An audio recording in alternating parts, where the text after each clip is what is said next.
Então, hoje nós temos a Ana Campagnolo que está aqui conosco, não como uma política, mas como uma professora de história. Alguém que vai falar a respeito de educação, alguém que vai falar sobre o marxismo cultural, sobre a influência do marxismo no meio em que nós estamos inseridos hoje.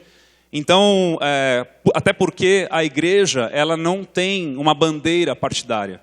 A igreja ela não defende um viés político, ela defende as escrituras. E por conta disso, nós encontramos na Ana uma agenda que diz respeito àquilo que nós incentivamos, aquilo que nós ensinamos. Então nós estávamos vivendo a nossa vida bem tranquila e eu e a pastora estávamos cuidando dos nossos dentes e o nosso ortodontista, que faz parte de São Bento do Sul Direita, de um grupo chamado São Bento do Sul Direita, falou para nós que a Ana Campagnolo estava vindo para São Bento do Sul e se nós gostaríamos de ceder o nosso espaço, então, para que ela pudesse trazer uma palestra para nós. E nós, imediatamente, dizendo, olha, se não houver um viés político de campanha, que não é o nosso interesse, vocês vão ser muito bem-vindos e para nós vai ser uma grande alegria. Então, é com muita alegria que eu gostaria de que você pudesse, de forma agradável e carinhosa, aplaudir a Ana Campagnolo enquanto ela sobe aqui para falar conosco. Você pode aplaudir?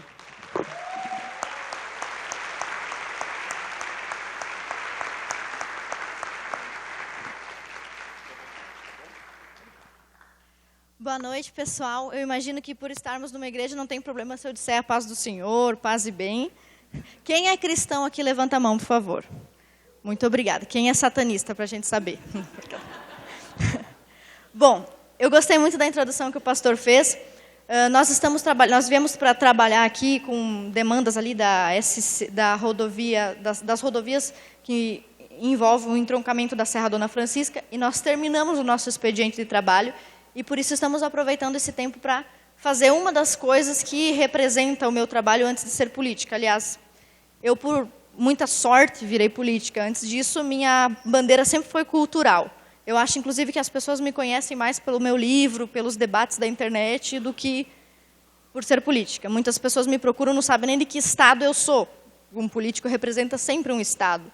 Então, a pessoa nem sabe que eu sou de Santa Catarina, nem sabe a diferença entre um deputado estadual, um federal, e mesmo assim me conhece. Então, eu não estou aqui representando a Assembleia Legislativa, nem nada. Estou aqui como professora de História, como cristã que sou.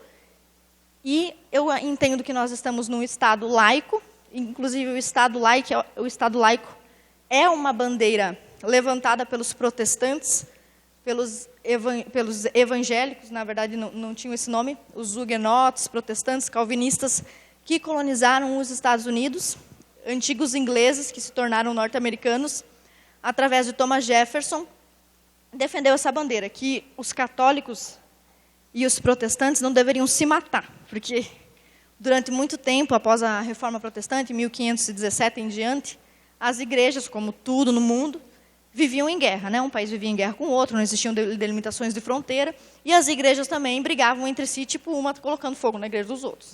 Muito anticristão, mas politicamente se dava dessa forma. E para evitar esse tipo de perseguição, os norte-americanos estabeleceram esse conceito de Estado laico. Então, é um conceito cristão que quer dizer que o governo não vai se meter na igreja. Não quer dizer que a igreja não vai se meter no governo. Isso é muito importante de explicar. Ou seja, os políticos não podem vir aqui na igreja dizer o que vocês podem fazer ou não. Mas vocês, não eu, vocês, como povo, podem pedir aos políticos que façam determinada coisa. A, B ou C. A ideia de que o Estado é laico e isso faz com que ele seja neutro é uma ideia horrível. Na verdade, o tratamento do Estado com as pessoas ele deve ser neutro. Por exemplo, você vai ser atendido por um médico do SUS. Esse médico é um agente público. Ele não vai perguntar para você qual a sua orientação sexual, não vai reparar na sua cor, no seu sexo ou na sua religião. Ele vai te dar um tratamento neutro. Mas o próprio conceito do que é o Estado e como ele se comporta não tem como ser neutro. Percebam, a ideia de que o Estado tem que respeitar vocês não é uma ideia neutra, é uma ideia. a ideia de que é preciso ser o mais neutro possível. Existem estados que não têm esse pensamento, são estados teocráticos, como, por exemplo, o Estado Islâmico. O Estado Islâmico é neutro? Não, ele tem uma posição, que é a posição onde a religião e o Estado interferem diretamente nas liberdades individuais. A posição do nosso Estado é uma posição baseada em direitos naturais, em direitos individuais, que vem do justnaturalismo, que vem das propostas cristãs lá da Revolução Americana, dos protestantes, dos cristãos. Então, o Estado sempre vai tomar um lado. E a mesma coisa acontece com os políticos, acontece com vocês, acontece comigo. E eu estou aqui com um lado. E esse é o lado de uma palestrante cristã, certo? Então, eu não tenho obrigação de ser neutra, porque vocês não estão, por exemplo, numa universidade pública, na fila do SUS, ou em qualquer outro lugar que é público. Essa determinação de neutralidade e impessoalidade, ela serviria se eu estivesse atuando como deputada. Por exemplo, algum de vocês vai me procurar para me pedir olha, eu gostaria que você verificasse se está tendo corrupção lá no hospital regional de Joinville. Porque eu ouvi falar, eu não posso chegar para você como deputada e perguntar qual a sua religião. Ah, eu sou espírita, então não vou te atender. Isso eu não posso fazer, porque estou atuando como agente pública. Aqui eu não estou fazendo isso. Então, eu sou total responsável por aquilo que eu vou dizer e o digo a partir de um ponto de vista, que é o ponto de vista de uma cristã conservadora. E eu acho que todo mundo sabia disso, não é? Até os que não gostam de mim, que talvez tenham vindo aqui só por não gostar de mim, já sabiam disso. Desde que vocês não falem muito mal de mim, não tem problema. Eu vou passar uma fichinha aqui, umas fichinhas para vocês que tem a opção de colocar nome, cidade, e-mail, etc., mas não precisa preencher tudo isso. Quem quiser receber vídeos, material ou informações, coloca seu nome, seu telefone e sua cidade aqui, tá bem? Quem não quiser, passa a fichinha para o amigo do lado.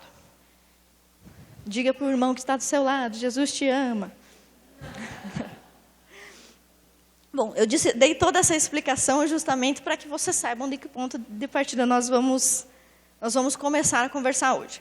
O tema que foi escolhido para que eu trouxesse aqui a vocês foi marxismo e educação. E eu fiquei sabendo pelo pastor que já teve outros eventos educacionais aqui com esse tema. Então, parabéns à igreja, eu não conhecia, muito linda, parabéns mesmo. E continuem esse trabalho, que é muito mais importante do que política. Então, independente de quem... Vocês vejam, nós tivemos 16 anos, ou 4 mandatos, do que se poderia dizer um governo de esquerda. E mesmo assim, algum tempo depois, houve uma reviravolta. Então, veja como a política ela não tem um poder tão grande. Não consegue controlar tanto as pessoas.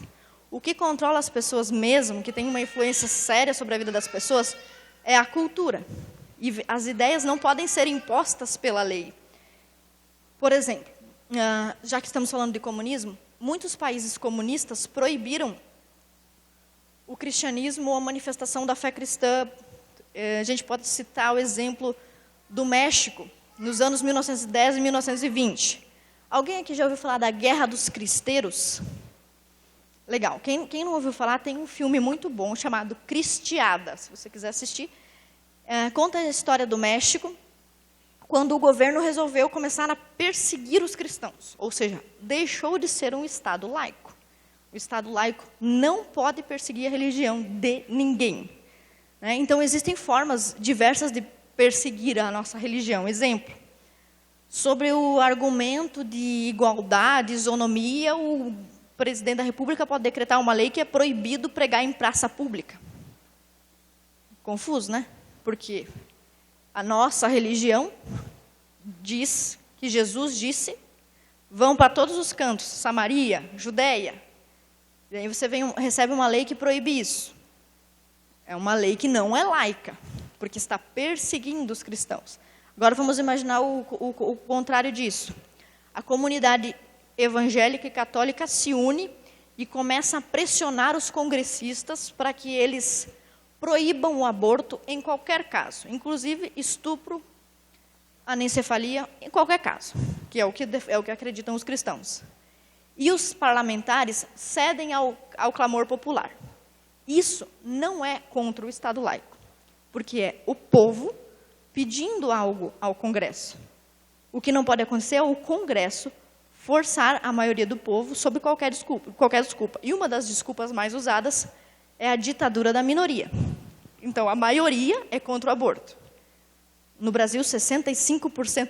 Aliás, as pesquisas mostram que, mesmo com governos de esquerda, os cristãos, os conservadores em geral, foram cada vez aumentando a sua rejeição ao aborto. E nós somos cerca de 35% de pessoas que são contra o aborto em qualquer ocasião, em qualquer situação. Isso é bem sintomático. Quer dizer, de cada 10 pessoas, 3 ou 4 acham que as mulheres deveriam ser proibidas de abortar até mesmo em casos de estupro. Percebe? Esse é um pensamento muito conservador. E o resto? O resto acha que a legislação deve ser mantida dessa forma ou que não deve se afrouxar o assunto. Ou seja, a população é contra o aborto. Ainda assim, por dispositivos pouco democráticos, como medidas do STF, etc., o aborto vai sendo levado à frente. Percebe? Isso é antidemocrático. Quando um pastor, um padre, vamos imaginar um espírita, se torna um parlamentar, isso não é anti-Estado laico, isso não é democrático. Porque o Congresso e os políticos eles precisam refletir a vontade popular. E se o povo é cristão e conservador, o certo é o Congresso ser também, percebe? O contrário é que é louco, não pode acontecer. Isso aconteceu em alguns países, exemplo, o México. Vocês já assistiram aquelas novelas do SBT? Já viram que tem uma diferença muito grande entre as novelas do SBT e da Globo, né? Primeiro que o do SBT é uma inocência, já viram? Sempre tem assim uma mulher muito megera, que o nome dela é Magda, que tu já vê que ela é do mal. Aí tem uma mulher do bem, que o nome dela é Angelina, tipo, já dá aquela contraste. Aí tem o Carlos Daniel, né, o Flávio José, enfim, os nomes duplos lá. E sempre tem as personagens boas da novela que vão orar para Nossa Senhora de Guadalupe, né? Ou não sei o que lá. Ai, vamos rezar, não sei o quê. E sempre tem aquela personagem que é quase uma santa, que todo mundo faz de tudo para ferrar com ela, e ela fica lá incólume, santificada, certo? Você vê nessas novelas mexicanas um espírito católico fortíssimo no México. O México é um país muito católico. O Brasil é um país mais ou menos católico. E os Estados Unidos é um país muito protestante, porque foi colonizado por protestantes. Você veja, o México, sendo tão católico, ele sofreu em 1910 a 1920 medidas anti-Estado laico, medidas antidemocráticas que perseguiam cristãos. Então, eles começaram a, primeiramente, proibir pregação ao ar livre. Primeira vez que isso acontece, parece uma lei inofensiva, certo? E os cristãos do México também pensaram, não tem problema nenhum. Até que, de repente, a mando do governo, começaram-se a executar padres e queimar igrejas. Bom, aí os mexicanos católicos e conservadores e cristãos perceberam, aí nós não temos o que fazer. Nós vamos ter que fazer alguma coisa. E o que eles fizeram? Pegaram espingarda, pegaram em armas e foram para cima do governo com arma, com pistola.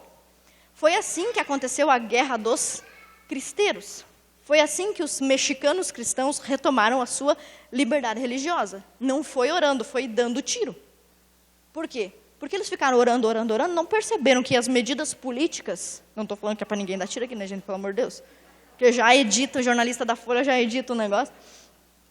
Mas você veja, eles chegaram num ponto, eles abandonaram tanto a política, que quando eles perceberam, os governantes estavam impondo uma perseguição religiosa. Isso aconteceu também na Romênia. Mas, ao mesmo tempo, eu comecei falando para vocês que a política ela não tem tanto poder quanto a cultura. Então, veja, uma lei perseguindo os cristãos não conseguiu acabar com os cristãos. Isso já desde a época de Nero. Na Romênia, por exemplo, num período que a gente chama de cortina de ferro, os comunistas também proibiram qualquer religião cristã. Isso é importante mencionar, porque nós hoje... Quem aqui é evangélico? Pode baixar a mão. Ih, meu Deus, tem católico. Quem é católico? Ó, os crentes aqui já viram, né? Tudo para vocês converter aqui. Brincadeira. Primeira vez que eu vou numa palestra minha que tem mais evangélico que católico. Mas, enfim, olha, essa é uma causa pela qual a gente tem que se unir. Por quê? Quando os romenos, os mexicanos começaram a perseguir cristãos, os comunistas, eles não fizeram avaliação de que religião o cara era. Não, você é copta, não, você é católico, você é batista, você é metodista, todo mundo vai morrer junto, certo? Então, quando nós nos vemos como diferentes, mas o nosso inimigo nos vê como uma coisa só. Então, ele nos vê com mais união do que nós mesmos. Mas mesmo na Romênia, o poder da política ele foi pequeno. houve os mais absurdos tipos de torturas na Romênia. Tem um livro que foi o livro que eu li aos 15 anos que fez de mim a pessoa que eu sou hoje. Eu não gostava de fazer educação física. Quem aqui é professor? O aluno que não gosta de fazer educação física é o terror do professor, porque ele não quer jogar nada, ele não quer jogar nem Uno, nem ping-pong, né? E aí você fica, porque tu tem que dar nota para os alunos que estão jogando, e você não pode dar uma nota boa para aquele cara que não faz nada, porque os outros vão achar uma injustiça. Eu era o terror do professor de educação física. Eu não queria jogar nada. Então eu pegava um livro e me escondia em algum lugar, respondia a chamada. E um livro que eu encontrei, por acaso, chamado Torturados por Amor a Cristo. Quem tem caneta, procure esse livro. É um dos melhores livros do mundo.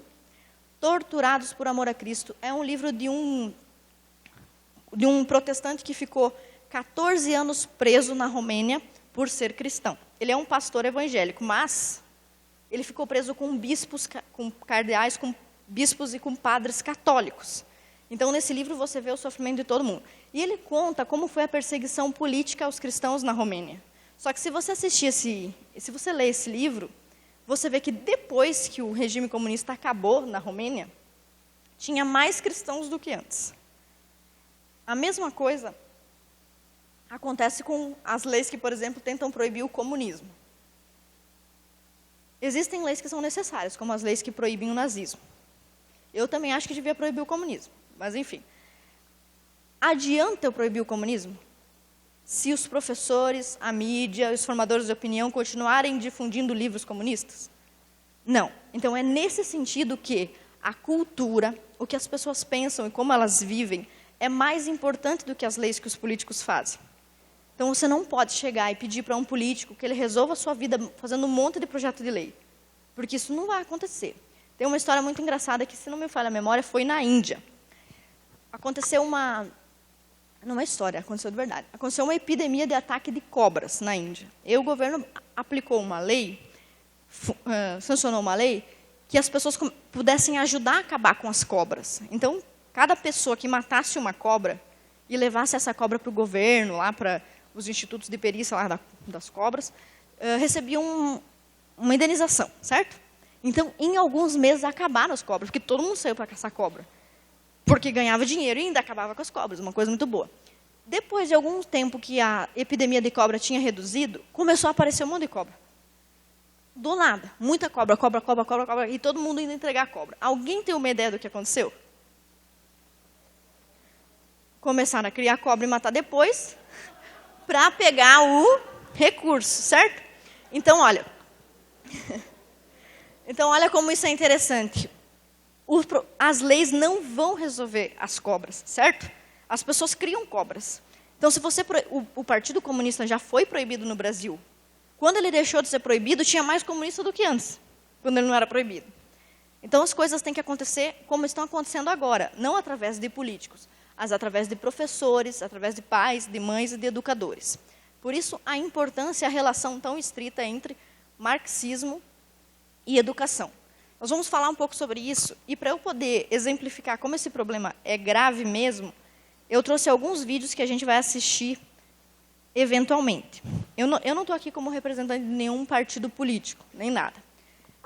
Mas eu vou ter que passar alguns vídeos que, como falam sobre educação e política, e como marxismo é política, tem a ver com partido, eventualmente eles vão falar sobre alguns candidatos. Mas eu fui tão democrática que eu peguei um caso onde fala todos os candidatos, que é para não ter esse problema. Quem aqui já ouviu falar do caso de doutrinação que aconteceu na escola de Palhoça e na escola de Caçador? 2 casos aqui de Santa Catarina. Só 2 pessoas. Vocês não estão inteirados das coisas, gente. Tá, então eu vou pedir para o César, que está grávido. Eu e tu, né, César, nós estamos grávidos. A do César está aparente já, né? No meu caso, não. Mas então, César, coloca 2 vídeos para a gente. Esses 2 vídeos são apenas para começar o que a gente vai falar aqui. Bom, quando eu trago esse assunto lá no meu trabalho, ou em qualquer lugar, as pessoas costumam dizer que nós estamos falando de exceções, certo? Então, antes de eu passar esse vídeo, eu vou justificar a seguinte coisa. Ainda que nós estejamos falando de exceções, é grave e precisa ser combatido. Exemplo, pedofilia é uma exceção? É. Ou todo mundo é pedófilo? Não.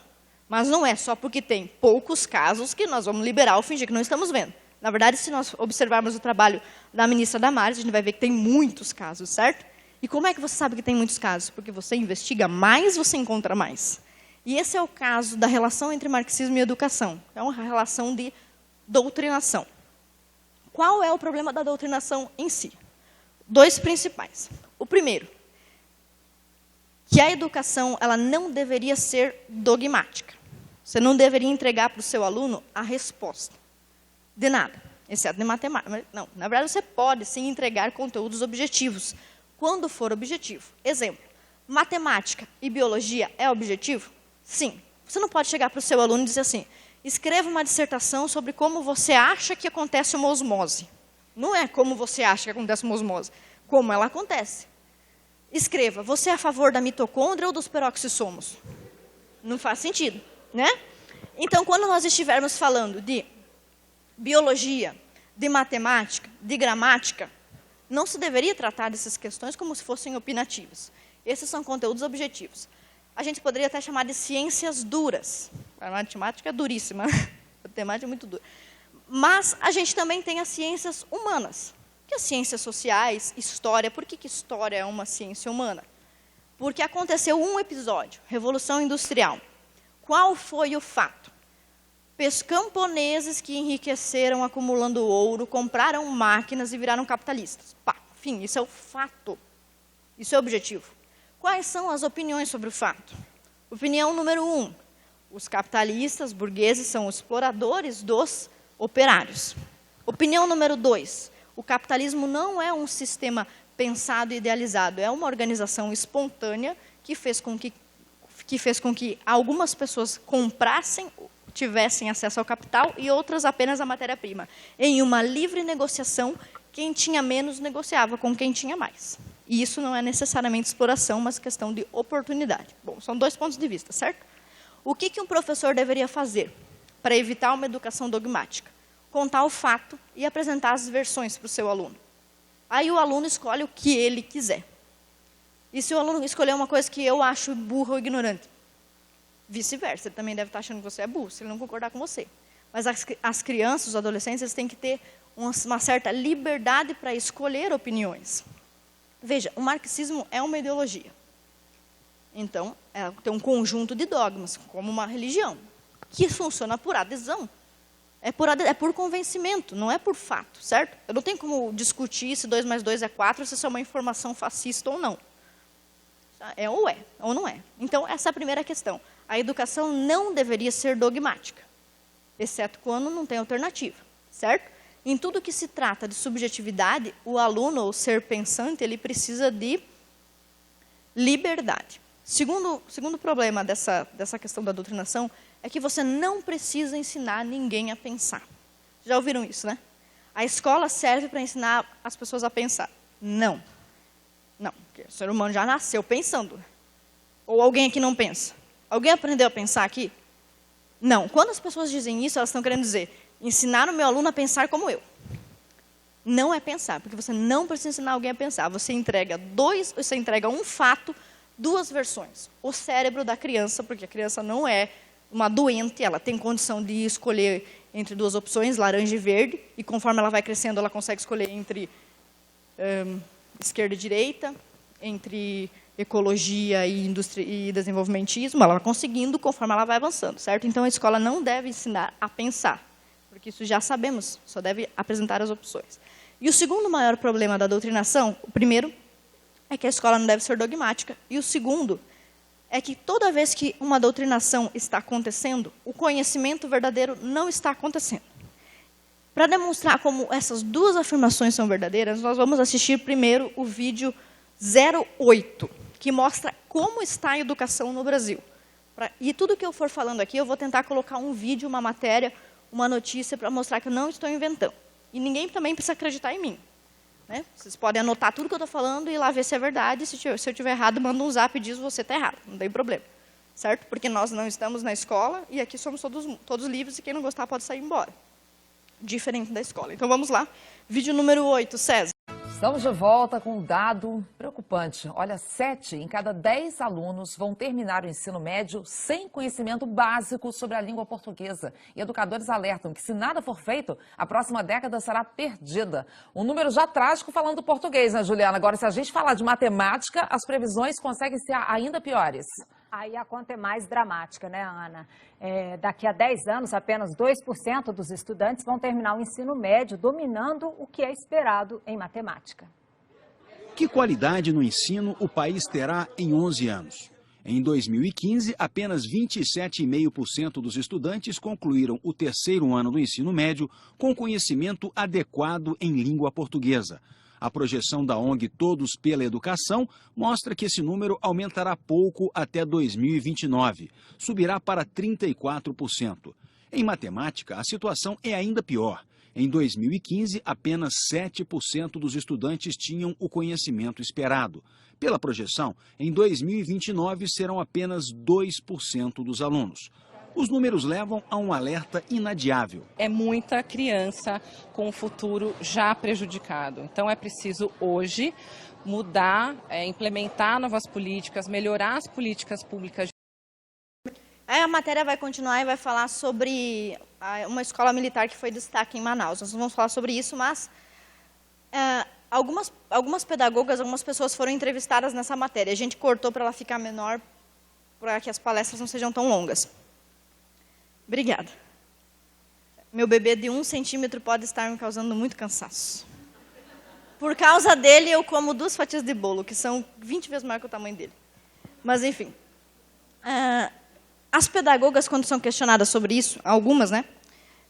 Elas vão dar a seguinte solução. Tá vendo? Nós não temos uma educação crítica. Algum dado ali dessa reportagem mostrou que está faltando educação crítica? Porque português e matemática tem a ver alguma coisa com crítica? Não, mas quanto mais o Brasil cai nos índices internacionais, nos testes como o PISA, quanto pior é o índice do IDEB, quer dizer, quando o índice do IDEB piora, daí o governo muda a forma de ler o IDEB, que é para tentar fazer menos ruim, né? Mas, enfim, nos testes internacionais não dá para enganar. Mas quanto pior o Brasil fica nos testes internacionais, fica perde para a Indonésia, então, para ver como que Deus é bom com a gente, criou a Indonésia. Para a gente não ficar por último. Então, quanto mais o Brasil vai mal, mais as pessoas defendem que falta pensamento crítico, que é justamente o que não está sendo avaliado. Porque o PISA não avalia se você pensa o que você pensa sobre nazismo e fascismo. O PISA avalia se você sabe fazer regra de 3 e se você sabe escrever no seu próprio idioma. O que isso tem a ver com conhecimento crítico? Absolutamente nada. Existe um livro de um pesquisador francês chamado Pascal Bernardin, chamado Maquiavel Pedagogo.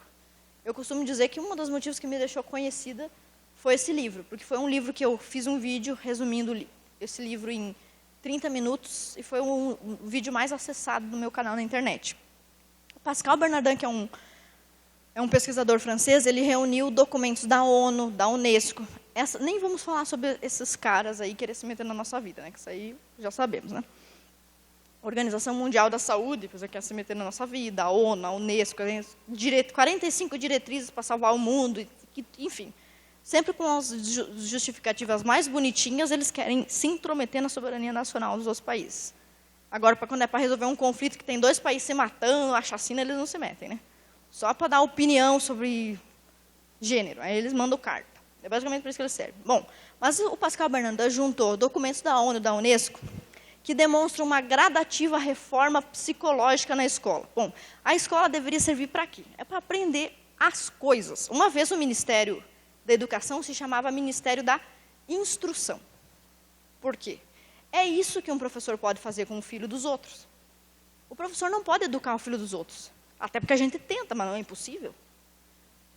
Tem poucos professores aqui, mas numa sala de aula você tem 13, 14 adolescentes, alguns extremamente sexualizados, outros com problema de droga, outros com problema de violência, outros que passam fome, outros que já são violentos, outros que já estão na droga e na criminalidade, e o outro lá que é filho do irmão da Testemunho de Jeová.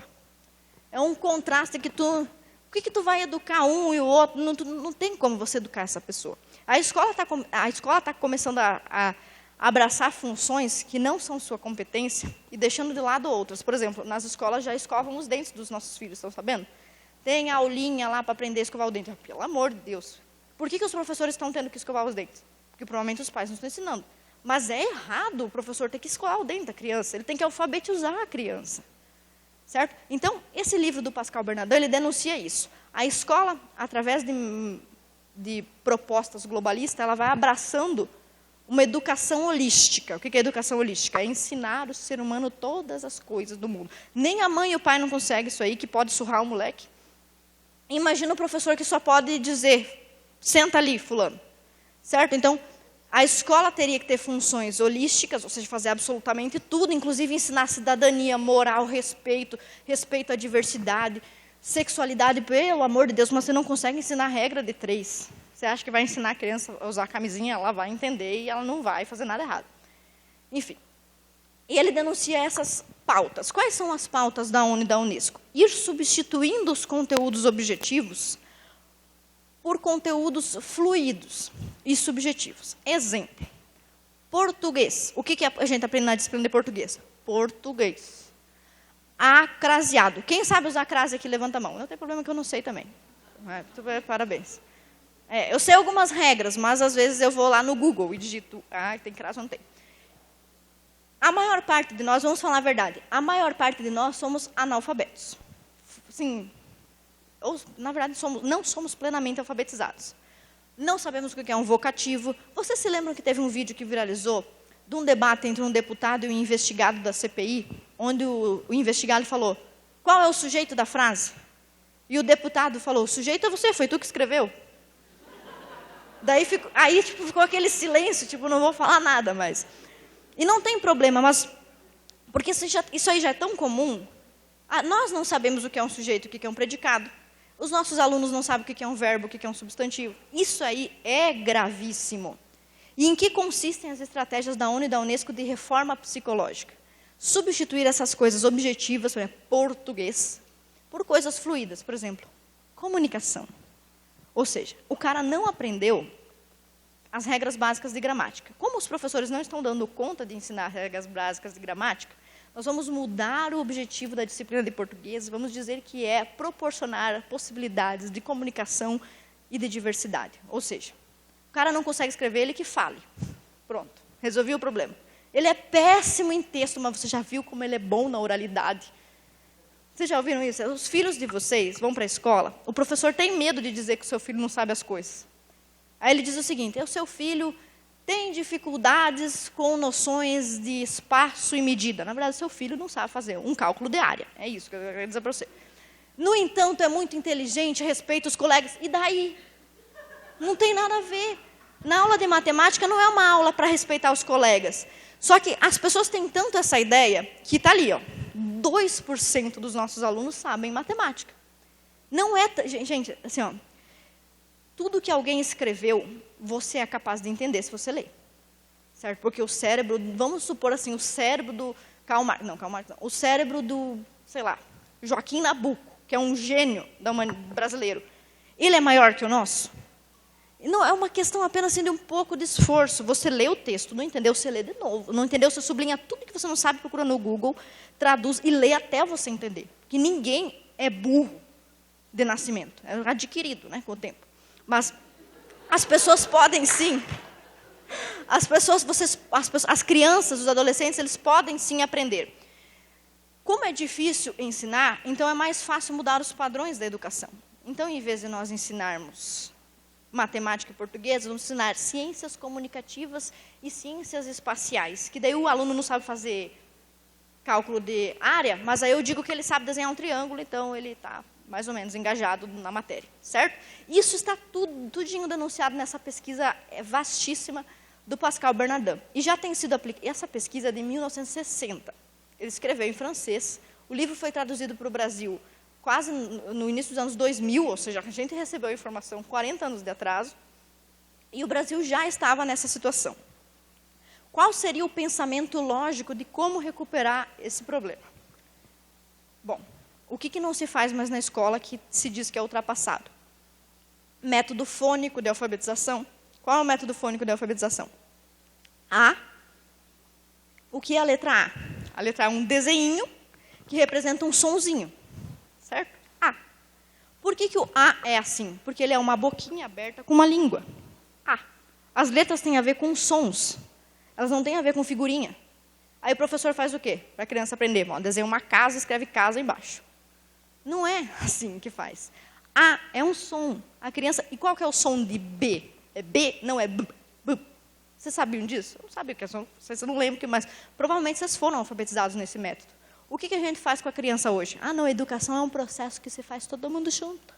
Ninguém é melhor que ninguém. A criança não é melhor que o professor, então ela vai usar os seus conhecimentos, que quais são, não sei, para construir junto a alfabetização, certo? Então o professor vai ensinar para a criança, casa se escreve assim, casa, e vai abandonar o método fônico, porque ele é ultrapassado, porque ele é conservador. Como é o B? B. B. 2 lábiozinhos fechados. B. Como é o C? C. Uma boquinha aberta. Como é o D? Um dentinho. Como é o E? E. Ó, boquinha aberta. As letrinhas têm a ver com sons. Isso é tão óbvio. Mas os professores já não fazem mais isso. Então, a gente vê que os alunos não sabem escrever português, não sabem nada de gramática. Qual é a solução que os pedagogos, que os especialistas que não entram na sala de aula faz 45 anos, que o cara ele saiu do curso de pedagogia, ele fez pós-graduação, mestrado, doutorado, nunca viu uma criança. Daí ele tem esses 45 anos e escreve um livro sobre a alfabetização de criança. Parece o Rousseau. Conhece o Rousseau? O Rousseau ele é idolatrado nos cursos de pedagogia. Sabe o que ele fez? Ele teve um monte de filho, abandonou todos, depois escreveu um livro sobre como educar filhos. É o cara certo para idolatrar na educação. É perfeito, é o patrono perfeito. Então, em vez de nós voltarmos para o método antigo, que é o de decorar, o de fonemas, que é ultrapassado, é conservador, nós vamos fazer cada vez mais, o que ela falou? Políticas públicas bonitas, sei lá, coisas fofas, que não funcionam.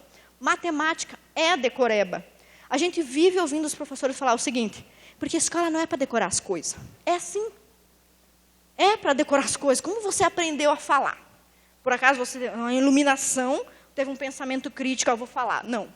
Você começou a copiar. Mamar. A primeira fase do aprendizado é a cópia. Não é? É a cópia. No caso das universidades, hoje é só a cópia, que o cara parou na primeira fase. Né? Você pede para ele fazer um resumo, ele copia.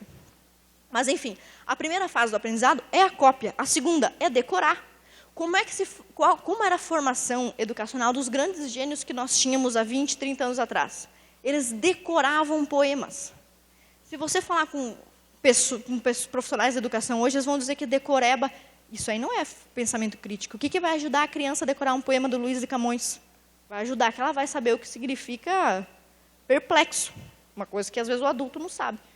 Vai saber o que significa a palavra impactado, com 5 anos. Ela pode aprender. Por que ela não pode aprender? Ela é burra? Não, não é.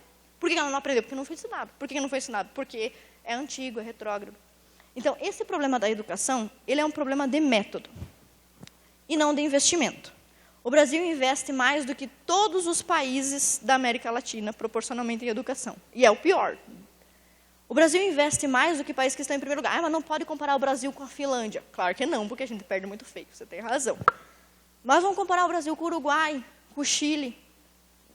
Certo? O investimento, você veja, quem aqui tem uma escola sabe. Primeiro que os senhores pensem comigo. Cada aluno do Brasil, cada aluno do ensino fundamental público brasileiro, ele custa em média R$500, aluno de escola pública. Quanto custa a mensalidade de uma escola muito boa hoje? Particular? R$800. Então, olha, 500... E uma escola... Tem escola particular aqui de R$500? Tem?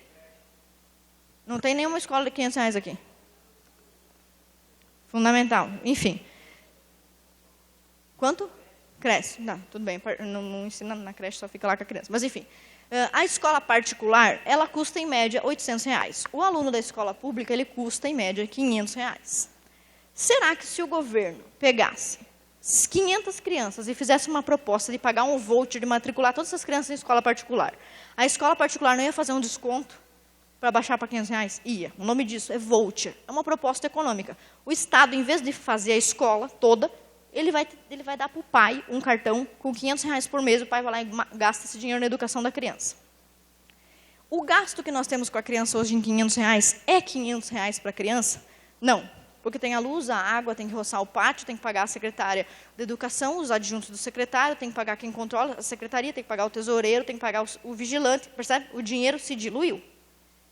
Então, não é um problema de investimento, porque R$500 por aluno é muito dinheiro. Nas nossas universidades federais, nós pagamos o mesmo que em Harvard. Algumas universidades, como a de Santa Catarina, pagam o equivalente a uma universidade de Harvard, como a Universidade Federal de Fronteira Sul e o UDESC. E a educação não é a mesma. Então, o problema não é a educação. O problema é método. Já está comprovado que as crianças do Brasil não têm nível para competir com as crianças, com os adolescentes de fora, certo? Alguém tem dúvida disso? Não tem, né?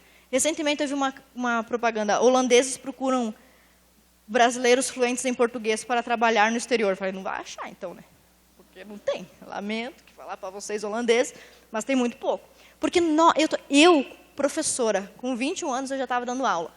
Eu percebi que eu não sabia escrever direito com 21 anos, aí eu fui comprar um livro de gramática, quem quiser anotar o nome, Napoleão Mendes de Almeida, Gramática Metódica, e fui começar a escrever. E eu ainda não consegui o negócio da crase, que é uma dificuldade, mas eu estou tentando melhorar com 29 anos. Coisas que eu deveria ter aprendido depois de cumprir 12 anos de semiaberto na escola, né? Porque é 12 anos na escola. Não é 2 anos na escola, né? É 12 anos na escola. Então, as crianças passam muito tempo na escola, o dinheiro é investido na escola. Aliás, vocês sabiam que as gestões públicas, por exemplo, o Poder Executivo, às vezes chega no final do ano e ele tem uma meta que é gastar 25% com a educação. Às vezes ele não conseguiu gastar o dinheiro todo, vocês sabiam disso? Já tinha ouvido falar? Aí tem que dar um jeito de gastar o resto do dinheiro. Ou seja, tipo, sobrou o dinheiro, certo? Aí as pessoas vão dizer, mas por que não dá um aumento para o professor? Que aí o gasto fixo, certo? Se eu dou um aumento para o professor, esse ano, não tem como desdar no ano que vem. E é um gasto fixo. Então, não dá exatamente para dar um aumento para o professor com isso que sobra. Mas sobra, você percebe isso? Sobrou. Nosso governador comprou 80 carros Fiat Toro para a educação. É um exemplo. Por que ele comprou? Não está faltando dinheiro, certo? Está sobrando. Qual é a crítica principal? Bom, deveria ter usado em outro lugar. Mas por que ele usou? Porque tinha que usar. Porque tem que gastar 25%. É muito dinheiro. Quer dizer, tudo que vocês compram, que pagam imposto, de cada R$4, uma vai para a educação. É muito dinheiro. É muito, muito, muito, muito dinheiro. É o mesmo que nós gastamos com a saúde. É a mesma taxa. Só que uma pessoa, por exemplo, que contrai um câncer, ela vai gastar R$10 milhões. Então, você veja, a educação gastar o mesmo que a saúde é uma loucura, porque a saúde é caríssima. E a educação não. O que eu preciso para educar uma criança? Papel, caneta e tempo. E um professor, de preferência, bem pago. Mas eu não preciso de uma máquina de hemodiálise, uma máquina de ressonância magnética, uma escola com um elevador panorâmico, certo? Então, alguma coisa está acontecendo, porque o dinheiro é investido, existem professores, mas a educação não está funcionando.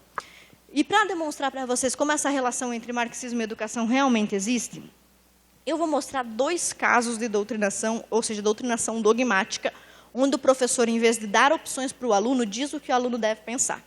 E como geralmente dizem que eu fico falando de assuntos que não são importantes para Santa Catarina, e que fico falando sobre ideologia e tal, eu trouxe 2 assuntos de Santa Catarina. Um aconteceu em Caçador e o outro aconteceu em Palhoça, e os 2 casos são do último ano, certo? Então, não é que eu peguei em toda a história da humanidade e só achei 2 casos. São os últimos 2 casos mais recentes. O primeiro caso que a gente vai assistir, o vídeo 21, aconteceu numa escola da Palhoça, que é um município próximo de Florianópolis, certo? Não prestem muita atenção assim, nos políticos que estão sendo difamados ou não. Eu não estou aqui para defender político nenhum, mas é para falar do comportamento do professor, certo? O que está acontecendo no Brasil? Por que tanta gente está se reunindo para dizer que não quer uma ditadura no Brasil, que não quer um cara que é homofóbico, que não quer um cara que é machista, que não quer um cara que é racista, que não quer nada disso? A gente tem que parar para pensar.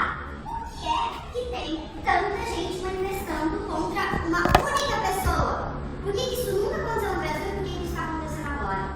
Então, no sábado, tinha gente com a bandeira do Ciro? Tinha. Tinha gente com a bandeira do Haddad? Tinha. Tinha gente com a bandeira da Marina? Tinha.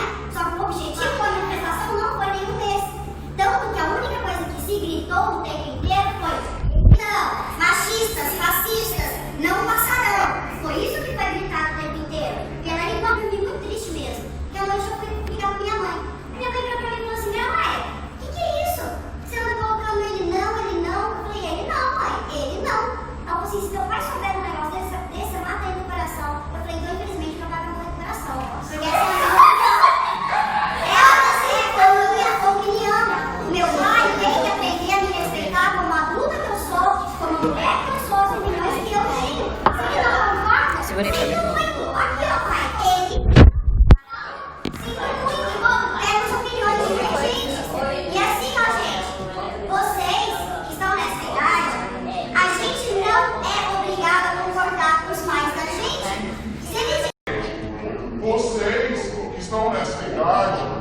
a gente não é obrigado a concordar com os pais da gente.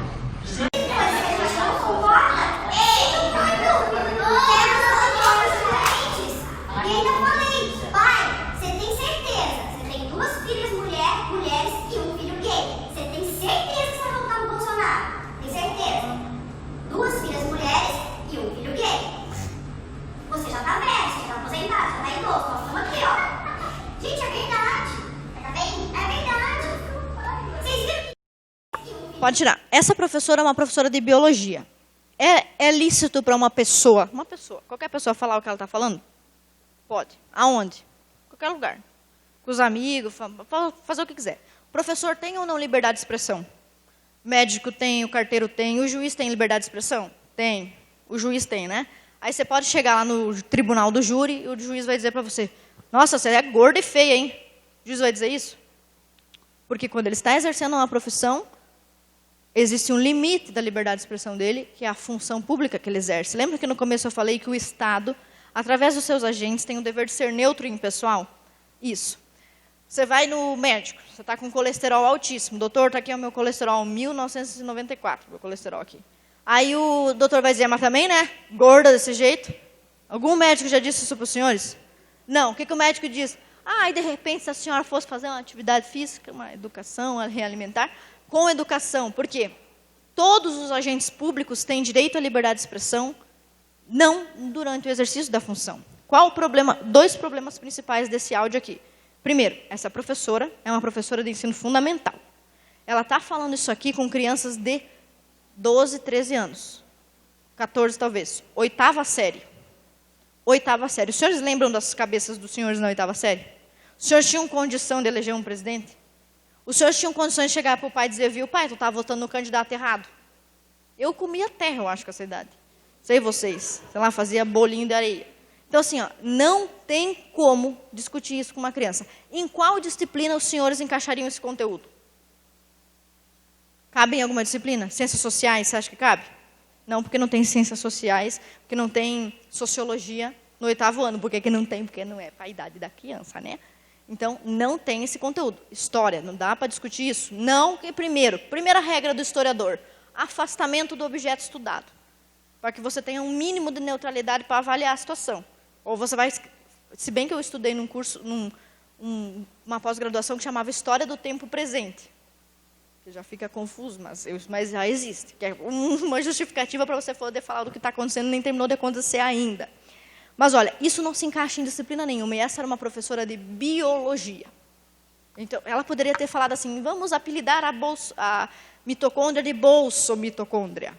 Vamos apelidar o peroxissomo de radadixomos. E eles se encontraram. Ela poderia, pelo menos, disfarçar.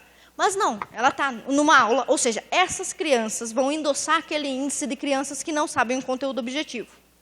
Além de estarem aprendendo, elas estão aprendendo a pensar, essas crianças? Não, porque eu estou entregando as informações. Poderia até escrever, não caberia, já não caberia, seria errado, mas poderia ser, disserte sobre as manifestações que aconteceram no último sábado.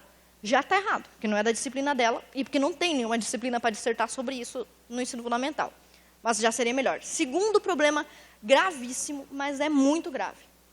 Essa professora está incitando os alunos contra seus próprios pais. O Brasil é signatário de um acordo, eu acho que Santiago, Costa Rica, não me lembro agora, mas o 12º artigo deste acordo internacional, do qual o Brasil é signatário, diz que os pais têm, como direito humano, é um direito humano, que os pais tenham a primazia sobre a educação moral e religiosa dos seus filhos. Então, se você é professor e você é evangélico ou você é ateu, não é. Você está desautorizado. Você não pode dar a sua opinião sobre a religião do seu aluno. Você não pode dar a sua opinião sobre o que o aluno tem que pensar moralmente sobre qualquer comportamento. Não tem, hoje, o que está sendo feito? Alterando os currículos para se incluir lá a palavra diversidade. Eles botam diversidade, matemática, diversidade. Eu posso justificar qualquer coisa. Por que você está falando isso? Porque o currículo prevê diversidade, certo? É aquilo que o Pascal Bernardin denunciou no seu documento de 1970. Trocar os conteúdos objetivos por conteúdos fluidos. Isso também acontece nas semanas e nos temas transversais. Por exemplo, Semana da Árvore.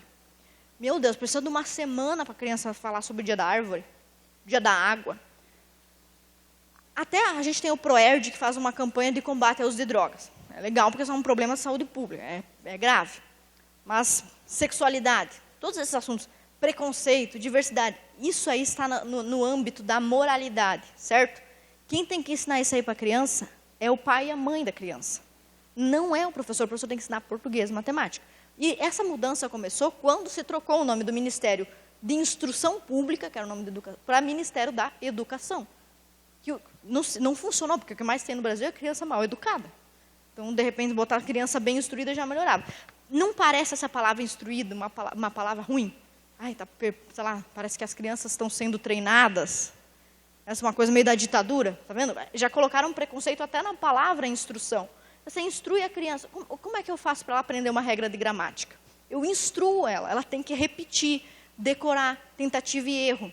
Não é criando opinião crítica sobre a crase. Dissertemos sobre a crase. A crase é boa ou é má? É fascista, de direita ou de esquerda a crase? Certamente é de esquerda, porque é muito difícil de aprender. E você já vê que ela está pendidinha para a esquerda, né? Mas não tá, esse foi um caso da palhoça. Agora nós vamos ver um caso de caçador. Esse caso é muito grave, porque é o seguinte, uma professora que odeia evangélicos, tem um monte de evangélico aqui, né? Ela odeia evangélico. Isso aí foi registrado em várias reclamações da mãe até o dia que chegou essa aula. Teve um dia em que essa professora passou um vídeo, isso não está registrado em áudio, é o depoimento da mãe. Ela passou um filme sobre Lutero, conteúdo da aula de história. Tá certo? Tá certo. Reforma protestante, é conteúdo da aula? Certo, correto. Tem que falar sobre reforma protestante. O que ela fez? Passou um vídeo do Lutero.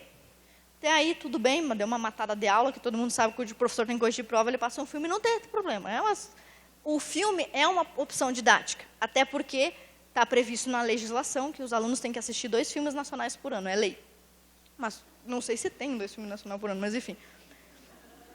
As crianças têm que assistir o filme. Então, não tem problema, porque é um dispositivo pedagógico. Mas olha só, a professora passou um filme sobre Lutero, e quando o filme terminou, a gente sabe, em qualquer sala de aula, tem muito filho de crente. Por quê? Porque tem muito crente. Precisa ser muito gênio, né?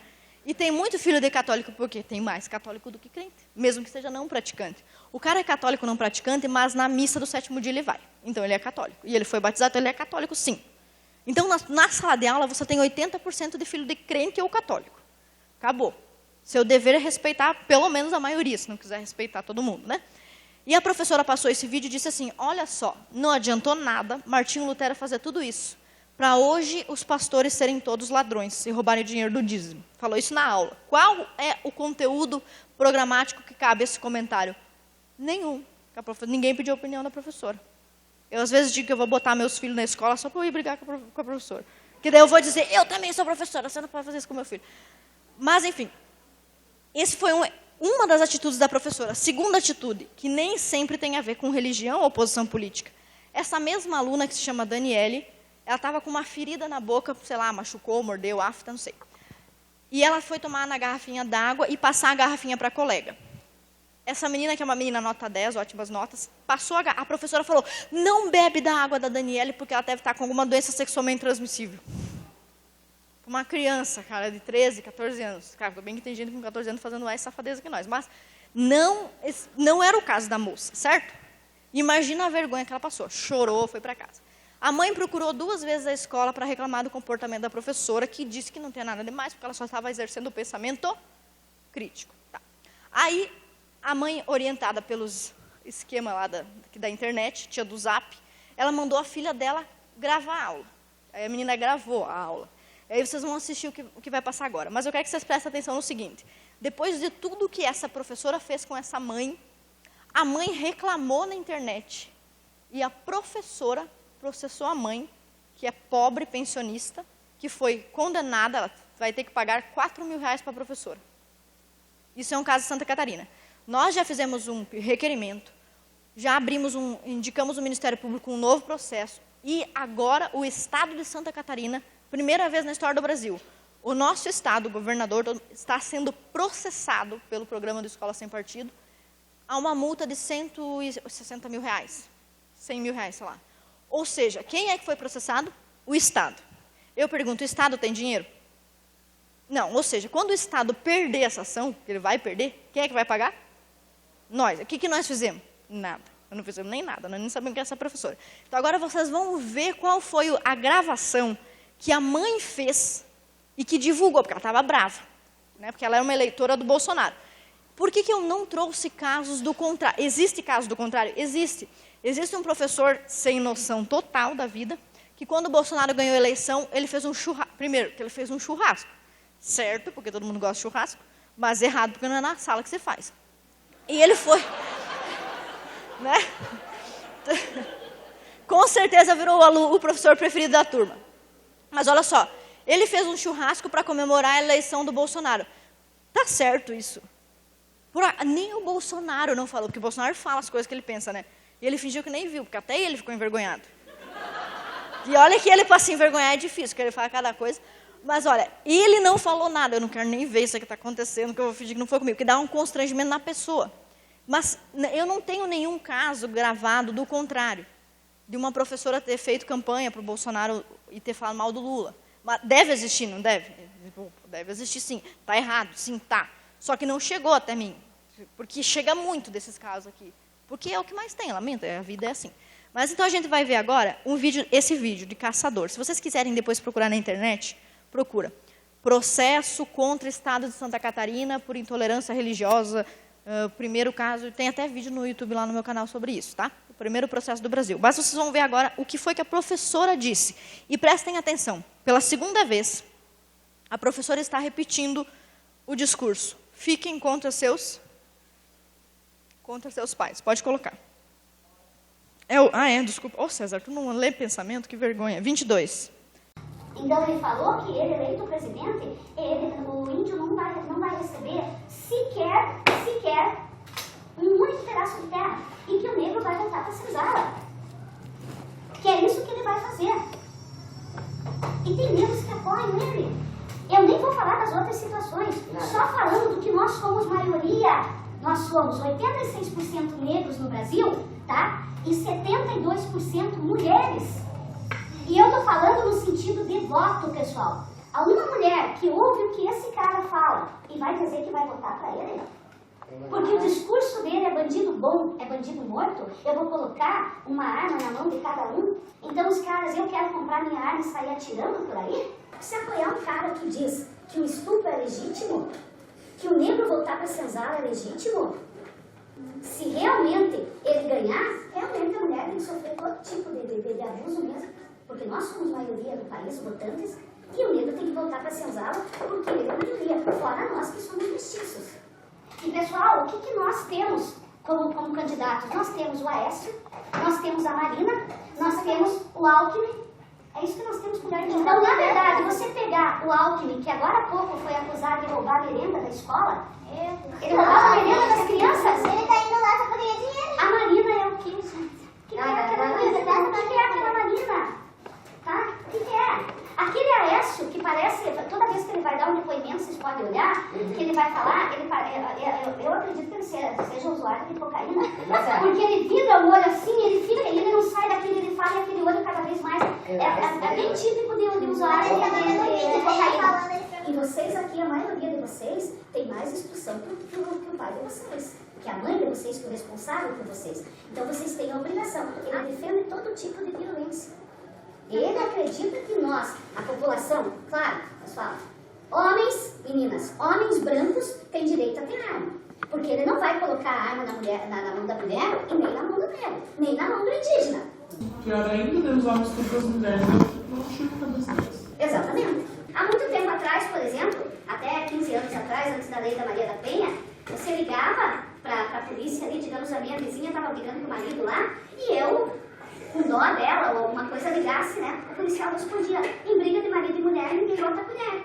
Hoje não, hoje eles são obrigados a vir. Dependendo do policial, se ele é um partidário do Bolsonaro, ele demora 5 horas para vir atender a ocorrência. E deixa a mulher ali, os filhos apanharem, né? Da forma que for. Então isso é muito perigoso, pessoal. Pode tirar. Olha só. Primeiro, vocês acham que se essa professora soubesse que está sendo gravada, ela faça a quantidade de coisa sem noção? Tipo, é muito sem noção isso aí. E olha como as crianças não têm a menor maturidade, elas não entenderam nada, elas já não entenderam nada. Mas quando ela falou que o Alckmin estava na escola, que o Alckmin estava roubando merenda, a criança comentou, ele vai na escola só para comer merenda. Olha a cabeça da criança, entendeu? Ela pensa, eu conheço um colega que só vem para a escola para comer merenda. O Alckmin deve ser um cara que vai nas escolas e fica comendo as merendas. Tipo, olha, essa é a maturidade que esse aluno tem. Esse aluno tem condição de discutir se o Alckmin cheira cocaína ou não? Você vê, ela falou mal de todos os candidatos, exceto de um, mas ela falou mal de todos. Que disciplina se encaixa isso? Em nenhuma. Tanto que essa professora, que eu acho que é professora de História, agora ela está sendo processada, obviamente. Mas você veja, a mãe, a dona Rosana, ela é uma senhora tão simples, humilde mesmo. Ela tem um marido inválido e ela vive de pensão. Ela nunca vai pagar esses R$4.000. Você sabe que você não precisa pagar coisa que você não tem dinheiro, né? Então, ela foi processada a pagar R$4.000. Ela também nunca vai ter R$4.000 na poupança. Porque se ela tiver, ela vai ter que pagar a dívida. Então, ela nunca mais vai ter R$4.000. Ela já não tinha, então ela não vai pagar. E agora, com certeza, vai haver uma reconversão e quem vai ter que se explicar vai ser a professora. Mas, vocês viram, esses dois casos aqui são tempos de aula que estão sendo tomados de uma disciplina de biologia e de história, onde o professor está exercendo algo que não é da função dele. Esse professor pode pensar essas coisas? Pode, mas ele pode dizer isso para uma criança de 12, 13, 14 anos no horário da aula? Não. Se o professor tivesse liberdade de expressão dentro da sala de aula para educar o seu filho, ele poderia ser contratado para dar aula de matemática e dar aula de biologia. Ele pode fazer isso? Não, mas por que ele não faz isso e alega que eu gosto mais de biologia e eu estou na minha liberdade de expressão? Ele não pode ir para a sala de aula e falar que ele viajou para Cuba com a família dele, não pode falar mal do marido, as mulheres não podem falar mal do marido para as crianças, não pode falar que foi no circo comer pipoca. Então, o professor tem uma função, que é a de repassar um conhecimento dentro do conteúdo programático. Esses dois problemas, eles são um problema para nós que já percebemos que isso tem sido usado contra nós. Mas muitas pessoas acham que isso é normal, e não apenas normal, como desejável. Um dos principais mentores da ideia de que o professor é um agente político, partidário, é Paulo Freire. De modo que Paulo Freire é o patrono da nossa educação. A educação no Brasil, ela sempre foi dogmática, certo? E doutrinadora. Não teve. Na era Vargas, você sabe, quem tem aqui algum parente italiano ou alemão? Japonês? Vocês lembram? Pergunta para os avós de vocês. Na era Vargas foi proibido falar italiano, alemão. O governo começou a criar uma nova política de formação identitária, que é assim, heróis nacionais, os militares, republicanos e não os monarquistas. Hoje as pessoas falam mal da família real. Não falam mal dos portugueses? Os portugueses são burros, não dizem? Os portugueses vieram para o Brasil para explorar. Como é que pode isso estar na boca de todo mundo? Se todo mundo acordou, sonhou isso aí? Não, isso foi ensinado. Os portugueses, a monarquia, os europeus, eles são todos ruins, aproveitadores. Os índios são todos bonzinhos. Os republicanos são legais. Agora, os monarquistas são péssimas pessoas. Eles querem viver na mordomia, certo? Todos esses pensamentos eles foram construídos a partir da Era Vargas, onde você foi trocando a figura do Dom Pedro, que as pessoas acham que o Dom Pedro era um gordo mulherengo, podia até ser, mas, pelo amor de Deus, Dom Pedro era um gênio, um estadista. Então, as pessoas pensam nos membros da família real dessa maneira. Quando pensam na abolição da escravatura, elas só sabem o nome da princesa Isabel. Elas não sabem o quanto a princesa Isabel lutou por isso. Elas sabem só que teve o zumbi dos Palmares. Certo? Então, tudo isso aí é uma construção. É o correto, vamos supor agora, o governo Bolsonaro vir aqui implantar uma ditadura do pensamento de direita nas escolas? Não, seria o efeito contrário, certo? O que é o correto para uma educação libertadora? É uma educação que obedece à Constituição, que mesmo assim já é uma Constituição meio socialista, que a gente tem aquele apelido de Constituição Cidadã. Ela já era uma Constituição que pendia para a esquerda, porque ela foi assinada antes da queda do Muro de Berlim. Em que ano houve o fim da União Soviética e a queda do Muro de Berlim? Ali, década de 89 e 91, certo? A Constituição foi assinada em 89, antes da derrocada do socialismo. O socialismo ainda não tinha dado errado. Então, as pessoas ainda achavam que era uma boa proposta. Mesmo assim, o PT, por exemplo, não assinou a Constituição. Vocês sabiam disso? Eles acharam que a Constituição era pouco de esquerda. Então, essa nossa Constituição, que mal ou bem é assim, mesmo dentro dela, que é uma Constituição esquerdista, não cabe esse comportamento desse professor. O Estado brasileiro não tem a ousadia que certos professores têm. O Estado, os políticos, que a gente não gosta deles, né? Mas nem eles não têm essa ousadia de querer ensinar, fazer isso através da lei. Isso é feito fora da lei, certo? É pelas margens da lei, tangenciando a lei. Que horas são, pastor, por favor? 9h20, 10 minutos mais, pode ser? Pode ser, pessoal. Ok. Se nós voltarmos um pouco... Eu devia ter começado por esse pedaço, mas vamos lá. Nós vamos voltar um pouquinho em 1790 para entender rapidamente a distinção dos conteúdos de esquerda e direita e como é que nós chegamos a esse ponto onde o professor se considera. Isso é uma pesquisa da Veja. A Veja realizou essa pesquisa em 2006, publicou em 2008, perguntando aos professores se eles achavam que o seu papel de educador era um papel politicamente engajado.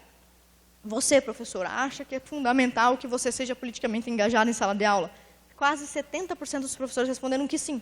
O papel fundamental deles na sala de aula era ser politicamente engajado, ou seja, ser um transformador da sociedade, ser um agente de transformação. Ou seja, a sociedade está de um jeito, os professores vão trabalhar para que ela fique de um outro jeito, certo? Qual o principal erro desse pensamento? A sociedade ela não serve ao professor. É o contrário. O professor é um servidor público, certo? Então, o professor é ele que serve à criança e aos seus pais. Percebe isso? Isso é muito importante entender. Quem é que dita o que as crianças vão aprender? Os professores ou os pais? Os pais, os professores apenas aplicam. Quem é que deveria determinar todas essas coisas? Os políticos. Toda vez que a gente vai falar sobre isso, que também não é muito confiável, né? Mas enfim, toda vez que nós vamos falar sobre educação, os professores, eles ocupam as galerias, as tribunas lá, e eles dizem o seguinte: vocês não podem legislar sobre educação, vocês não são professores. Tá, mas então não podemos legislar sobre nada, porque nem todos são médicos, nem todos são ambientalistas, nós não podemos legislar sobre rodovia, sobre lei orçamentária, não podemos legislar sobre nada, porque ali tem um economista, um agricultor, um professor. Nós não somos especialistas em todas as áreas. Mas por que o legislador é a pessoa escolhida para legislar? Porque ele não tem que ser especialista. Ele tem que ser representante do povo. Perceberam a diferença? Os professores eles realmente não conseguem compreender isso. Nós não estamos generalizando, porque eu sou professora, existem ótimos professores. Aliás, eu até acredito que a maior parte dos professores são bons, e mesmo alguns que são bons estão mal orientados despropositadamente. Eles não sabem que o Rousseau, por exemplo, abandonou os filhos e escreveu um livro sobre educação. Quando eles leem Emílio, que é o livro do Rousseau, eles não sabem disso. E eles acreditam naquelas coisas por inocência mesmo. Mas os professores, aqui em Santa Catarina, Santa Catarina é um caso exemplar. Nós temos as leis, o Plano Municipal de Educação, que é feito pelo secretário de Educação, que também não foi escolhido democraticamente, lembrando. A gente votou no governador, o governador deu uma dedada e escolheu alguém, certo? A Secretaria da Educação compõe lá o plano municipal, depois é votado, está apresentado. Ok, até aí tudo bem. Os professores de Santa Catarina, quando houve a abertura, a redemocratização do Brasil, a abertura democrática com o fim da ditadura militar, eles escreveram um documento chamado Proposta Curricular de Santa Catarina. Mais ou menos um grupo de 100 professores. Todos esses professores que odiavam o regime militar, eles só podem ter sido de qual espectro político, esquerda ou direita? Esquerda. Esses 100 professores escreveram esse documento, Proposta Curricular de Santa Catarina, que passou a valer com peso de lei em Santa Catarina. Algum dos senhores leu ou votou ou opinou sobre essa proposta? Não, mas ela foi válida desde 85 em diante, como um currículo, uma diretriz de educação no Brasil. Nessa proposta curricular está escrito, primeira página, ela foi reformulada agora em 2014, mas estava escrito nesta proposta: os pensamentos e teóricos fundadores desta proposta são Marx, Gramsci e Vygotsky. Bom, Marx é esquerdista, Gramsci é esquerdista e Vygotsky é meio esquerdista. Não foi muito democrática. Essa proposta vigorou em Santa Catarina de 85 até 2013. Em 2013, eu virei professora, aí eu vi a proposta, fiz uma denúncia e o secretário de Educação, Eduardo Deschamps, mandou refazer a proposta. E aí eles trocaram essas palavras Marx por umas palavras disfarçadas, tipo materialismo histórico dialético. E está vigorando essa proposta. Só que, veja, nada disso aí foi escolhido democraticamente, percebem? Os professores ditaram o que eles vão ensinar para os nossos filhos sem nos consultar. Aí, para não dizer que isso foi feito, eles fizeram reunião com pais em escolas. Olha aqui, pais, que legal aqui. O que os pais ouviram do professor? Olha que nós vamos ensinar para o seu filho que materialismo histórico dialético, que o proletariado tem que matar a burguesia e tomar as fábricas. Foi isso que eles falaram para os professores, para os pais? Não. Nós vamos ensinar para o seu filho respeito pela igualdade, certo? É isso que eles falaram. Não foi votado pelos parlamentares. Se isso passasse lá pela Assembleia Legislativa, bom ou mal que tem político que você não gosta e tal, o político ia ler o negócio. E a sua base eleitoral ia dizer, pô, cara, você não vota nisso. Se tu votar nisso, eu vou te difamar na internet, certo? Alguma coisa assim. Haveria um mínimo de representatividade. Mas não foi isso que aconteceu. Então, os professores, eles agiram e têm agido, muitas vezes, de forma antidemocrática. Eles entendem que a escola existe em função deles e não o contrário. Eles existem em função de nós, para educar os nossos filhos. Eu, como professora, tenho que educar os filhos de vocês conforme as diretrizes de vocês, não o contrário. Porque o Estado não pode obrigar os senhores a colocar os seus filhos sob minha tutela para eu escolher o que eu vou ensinar para o seu filho, percebe? Isso é completamente antidemocrático. Mas nós chegamos a esse ponto do pensamento porque o marxismo ele se difundiu hegemonicamente. O que quer dizer? O Partido Comunista do Brasil não está no poder, certo? Mas as ideias do Partido Comunista do Brasil vigoram em todos os campos, midiáticos e universitários. Basicamente em todos eles. A própria ideia de luta de classes. Quando a gente vai discutir classes em qualquer lugar, começa a discutir com uma pessoa de esquerda. O cara começa a falar assim, porque os burgueses são opressores e os proletários são oprimidos. Qual é a resposta do cara de direita? Não. Os burgueses não são tão opressores assim. O cara já está errado. Porque quem foi que deu as cartas do jogo que a sociedade é dividida entre burgueses e proletários? A esquerda, entendeu? Você está discutindo, você está defendendo os burgueses, você está errado. Não devia nem defender burguês, você não conhece todos. Você já está com um pensamento classista. Quem disse que é para você defender burguês? Ou falar mal de proletariado? Não é, porque primeiro que a sociedade não é dividida em classes. Então a pessoa tem que voltar quantos anos? 300 anos na história. São 300 anos de doutrinação. Tem que, antes de Marx, vir com essa ideia de pensamento de classe, com esse pensamento de dialética, certo? Esse pensamento é tão difundido que a gente pensa a política desse jeito. A gente pensa a política desse jeito. Para representar as mulheres. Não é assim que as pessoas pensam? Para representar o negro. Para representar os deficientes físicos. Vamos votar num político de São Bento para representar São Bento. É uma iniciativa legal. Só que assim, como é que fala alguém que nasceu em São Bento? Eu pensei em uma coisa. São bentenses, tá. Vocês acham que todos os são bentenses pensam igual? Então, veja, está tudo errado, já separou em classe. Quando eu entrei na Assembleia Legislativa, me perguntaram se eu queria fazer parte da bancada da mulher.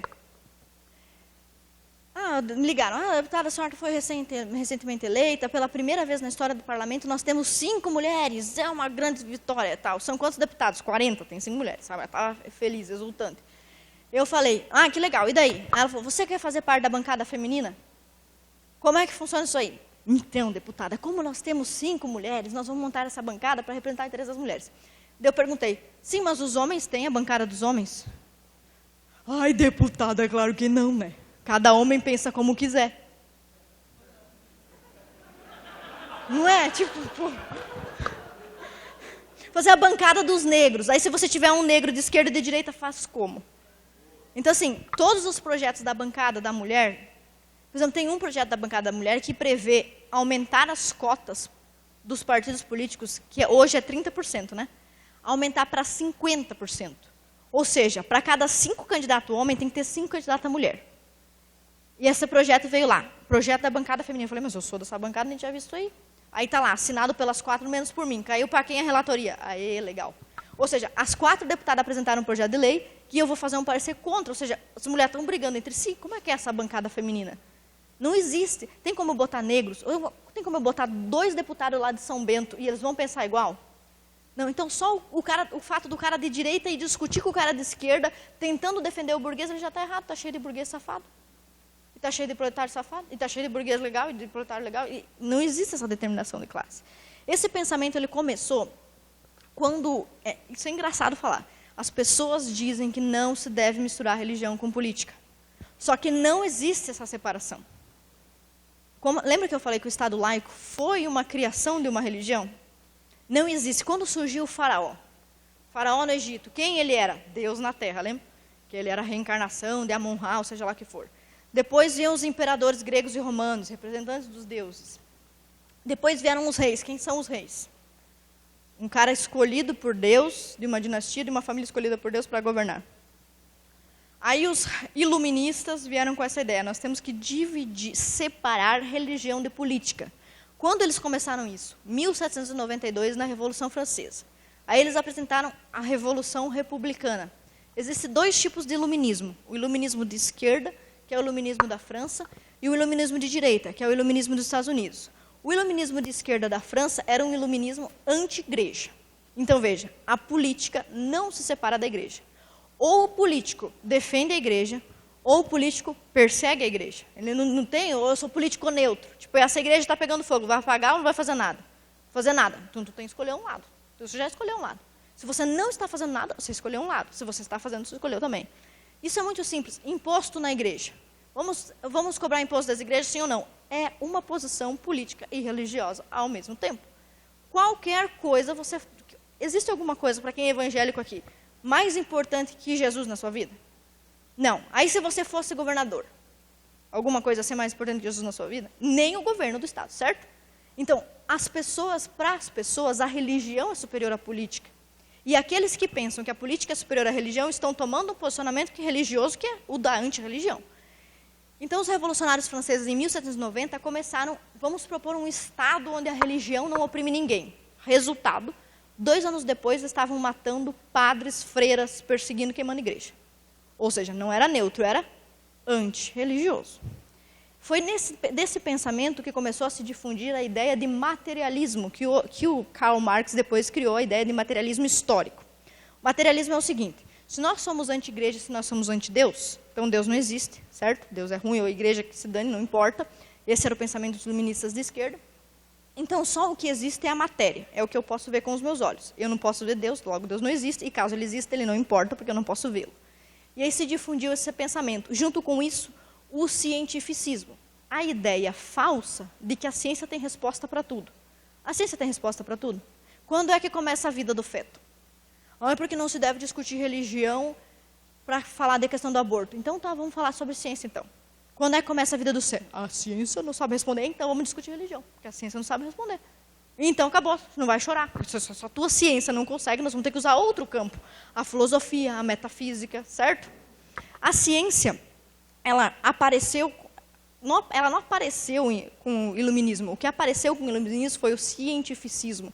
A fé cega na ciência. A ideia de que a ciência ia resolver todos os problemas da humanidade.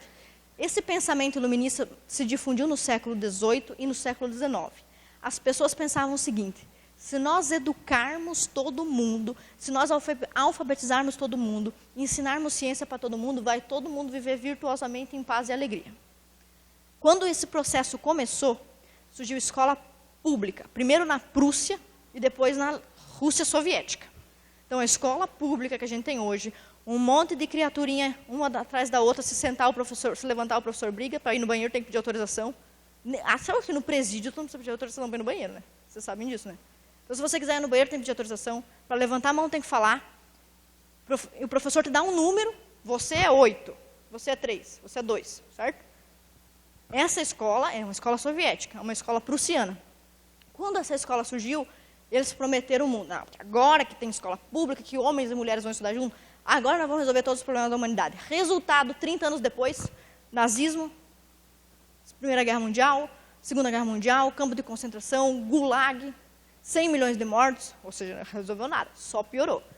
Não resolveu o problema, mas mesmo assim hoje você vai falar com quase todos os políticos, com qualquer pessoa, a pessoa diz, para resolver o problema do Brasil precisa de educação. E o cara entende educação como sinônimo de escola, que também já não é o caso.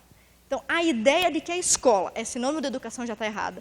A ideia de que a escola vai resolver os problemas também não, também está errada. O que resolve o problema do ser humano é um conjunto de família, cultura, religião, é muito importante a religião da vida do cara, não é menos importante que política, é tanto quanto. Existem mais pessoas no Brasil que perdem 1, 2, 3 dias da sua semana discutindo religião, indo à igreja, do que perdem esse mesmo tempo discutindo política. Vocês, provavelmente, que estão aqui, só se interessaram por política porque afetou a religião de vocês, sim ou não? Certo? Então, a religião ela vem primeiro. Quando você tenta colocar a religião em segundo lugar, esse também é um posicionamento religioso. Essa ideia de ser inimigo da religião, então, começou lá com o iluminismo de esquerda, passou pelo cientificismo, e aí chega Marx. Todo mundo já estava com a ideia materialista na cabeça, que é o quê? Só o que importa é o que é matéria. Ou seja, os meios de produção, a terra, o dinheiro. Outro erro que o brasileiro pensa, todo corrupto está preocupado com dinheiro. Tem muita gente que pensa que o negócio do mundo é dinheiro. Não é. Os políticos corruptos não querem dinheiro. Eles querem poder, eles querem controle. São outras coisas, certo? Quando a gente pensa dinheiro, a gente está reduzindo as coisas. E aí começam as discussões materialistas. Todo mundo já é materialista, aí agora vem Marx e diz, o materialismo, além de tudo, ele é dialético e histórico. Ou seja, ele é dialético. É uma classe contra a outra. Se você pensou em classe, tu pensou errado. As pessoas não pensam em classe por cor, sexo ou raça. As pessoas pensam por ideias. Ideias não têm cor, não têm sexo, não têm raça. Umas são republicanos, são socialistas, marxistas, outros são ateus, outros são desenvolvimentistas. É isso aí que separa as pessoas. O que tem dentro da cabeça delas. Beleza? Então, aí, o Marx começa com essa ideia de que o que importa é o materialismo. Ou seja, as pessoas vão pensar conforme o meio em que elas vivem.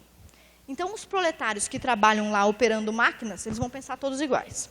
Os burgueses que trabalham manipulando capital são os capitalistas, vão pensar todos iguais. Esse pensamento é tão bobo que o Chesterton fez um comparativo. O Marx é o cara que pensa que a árvore faz o vento quando balança. Na verdade, a gente sabe o que é o quê? O vento é que balança a árvore. A árvore dá para ver, certo? O Marx ele é até uma criança. Ele vê o que ele vê? A matéria mexendo, o que ele pensa? É o que se mexe que movimenta as ideias. Aristóteles, que já 2000 anos antes do Marx, sem ter acesso à impressora, já conseguiu ter uma genial percepção de que é o contrário. É o invisível que movimenta o visível. Quem é que vive de matéria? É cachorro, bicho, tá? Folha, fotossíntese, isso aí vive de matéria. O ser humano, ele vive de consciência, de espírito, de ideia, certo? São coisas que são superiores. O que vem primeiro, a cadeira ou a ideia da cadeira? A ideia da cadeira. Vamos supor que essas cadeiras todas desapareceram daqui. Os senhores ainda sabem o que é uma cadeira, correto? Se eu falar para os senhores, pensem numa vaca. Todo mundo pensou numa vaca, certo? E eu acho que todo mundo meio que pensou na mesma vaca. Porque, não é? Todo mundo pensou num animal com 4 patas, meio gordinho, marrom ou branco com preto, não é? Então, assim, todos vocês pensaram na mesma vaca, porque a ideia vem antes da matéria. Então, o Marx vem com essa ideia materialista, e aí ele se difunde, espalha essa ideia. E aí ele tem a seguinte conclusão. Nós precisamos alterar a sociedade através dessas classes, desses grupos. Nós vamos usar os homens, ou vamos usar os operários contra os burgueses. A grande expectativa do Marx, quando ele incentivava a guerra, é que ele pensava o seguinte, o dia que tiver uma guerra, os operários do Brasil vão se juntar com os operários da Itália, que vão se juntar com os operários da Alemanha, e vão todos matar os burgueses de todos os países. Aí começou a Primeira Guerra. Resultado, os operários foram para a guerra junto com o burguês, davam a vida pelo burguês amigo deles. Aliás, o Brasil é o país mais antimarxista do mundo, porque ele criou um negócio chamado churrasco da firma. Não é? O que é o churrasco da firma?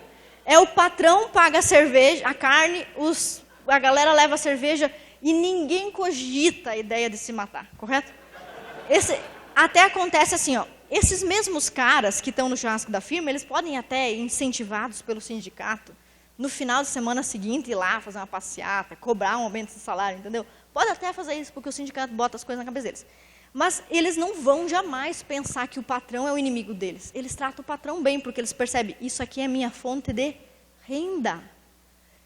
Será que se eu matar meu patrão, eu que vou ser o dono dessa empresa? Vocês já leram um livro chamado Revolução dos Bichos? Vocês têm que anotar esse livro, quem não leu. Tem até uma versão em desenho, que você pode ler para um adolescente, para os seus filhos. É um dos melhores livros do mundo. Onde os porcos, nesse livro, os porcos convencem todos os animais da fazenda a matar o dono da fazenda, porque ele é opressor.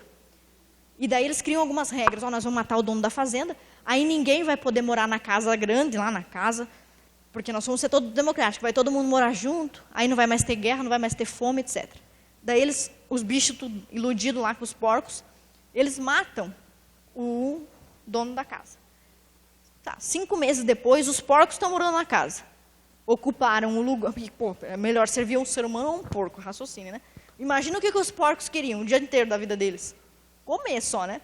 Então eles criam um apocalipse lá na fazenda, aí a fazenda se descambela toda. Isso aí é um resumo, é uma distopia do que foi a Revolução Francesa, do que foi a Revolução Russa também. Uma elite disse, nós vamos representar os pobres, nós vamos representar o cidadão comum, aí nós vamos chegar ao poder e vamos democratizar tudo. Todos esses caras, quando eles chegaram ao poder, eles oprimiram todo mundo. O Robespierre chegou ao poder dizendo que a igreja oprimia, que os padres eram corruptos e que tinha que acabar com a moral religiosa. Quando ele chegou no poder, o que ele fez? Ele matou 20 mil padres e matou qualquer pessoa que fosse anti-jacobina. Inclusive, ele matou a primeira feminista, Olympe de Gouges. Ou seja, quem matou a primeira feminista foi a esquerda, não foi a direita. Isso é uma informação legal para vocês terem na cabeça para dizer isso aí. Então, me fala aí quem foi que matou a Olympe de Gouges. Se você é esquerdista, fala aí, fala aí. Então, essa ideia da revolução, ela aconteceu lá na França, e depois ela aconteceu de novo em 1917, na Rússia. Os mesmos caras que criaram a escola pública que nós conhecemos hoje. E agora eu vou encerrar, prometo que agora sim, em 5 minutos. E esses caras, quando chegaram ao poder, eles defendiam a ideia do Marx. Qual era a ideia do Marx? Os oprimidos, operários, eles precisam tomar o poder. Matar a burguesia, expropriar os seus bens e dividir como uma cooperativa. Então, a cooperativa é um negócio meio comunista, mas também é meio cristão, então por isso que é legal. Porque Jesus também tinha a cooperativa lá, né? Os discípulos viviam juntos, dividiam tudo. Só que qual é o princípio dessa cooperativa que Jesus prega na Bíblia? Todos os 12 discípulos tinham um rei. Quem era? Jesus. O mundo pensava igual. Qual o problema do comunismo? É que você quer pegar 50 mil pessoas que pensam diferente. Aí não vai dar. Né? Se nós fôssemos ver um comunismo cristão, que não dá, né, para fazer, mas assim, uma comunidade cristã daria, porque todo mundo concorda. Agora, não tem como eu juntar um capitalista que quer explorar todo mundo, com um operário que quer proteger as árvores, com a feminista que quer ser vegetariana. Aí não vai dar. As pessoas vão se desentender, correto? Então, o Marx defendia essa ideia. Os proletários vão matar os burgueses. Como é que o marxismo sobreviveu mesmo depois do churrasco da firma? Porque ele vai se modificando. O cristianismo é sempre o mesmo, correto? As igrejas que permanecem mais firmes, por exemplo, olha a igreja católica. Parece que ela está diminuindo, né? Não, mas não é verdade. Se você vê a Jornada Mundial da Juventude, a igreja católica não está acabando, certo? Você vê isso porque ela é atacada o tempo todo. A igreja evangélica também não está, só cresce, não diminui. Mas qual é a característica que faz a igreja católica ser mais forte do que a igreja evangélica? Por que a igreja evangélica se divide tantas vezes? A igreja católica não muda nunca. Por exemplo, nossas igrejas aceitam agora pastora, não é? A igreja católica aceita bispo mulher? Ela vai aceitar algum dia? Nunca. E existe um certo grupo de pessoas que são conservadoras, parece que de dentro para fora. Essas pessoas são muito conservadoras, elas gostam de coisas que nunca mudam. E elas sempre vão ficar na igreja católica. E você vê que as mulheres são mais católicas que os homens. Apesar da igreja católica aparentemente ser contra o sacerdócio da mulher. Porque as pessoas realmente querem viver em ordem, sob a proteção divina, etc. Então, essa é a força da igreja católica. A igreja evangélica, ela se dividiu em muitas. Não existe nenhuma igreja evangélica que seja tão grande quanto a igreja católica, certo? Nós somos grandes porque a gente se dividiu em muito, né? Tem todo lado, né? Mas veja como eles são fortes, mesmo sendo unificados. E qual é a proposta do marxismo? Como ele consegue ir mudando, ele se infiltra na igreja católica, se infiltra na igreja evangélica, nas escolas, em qualquer lugar. Ele vai mudando. Olha só, o Lenin chegou na Rússia e prometeu o seguinte, proposta marxista, nós vamos fazer a revolução marxista aqui. Só que ele estava falando de um país que tinha 98% de agricultor. Onde é que estavam os operários para matar os burgueses? Aliás, não tinha os burgueses também. Só tinha colonada. Como ele ia convencer os colonos a matar os burgueses que nem existem?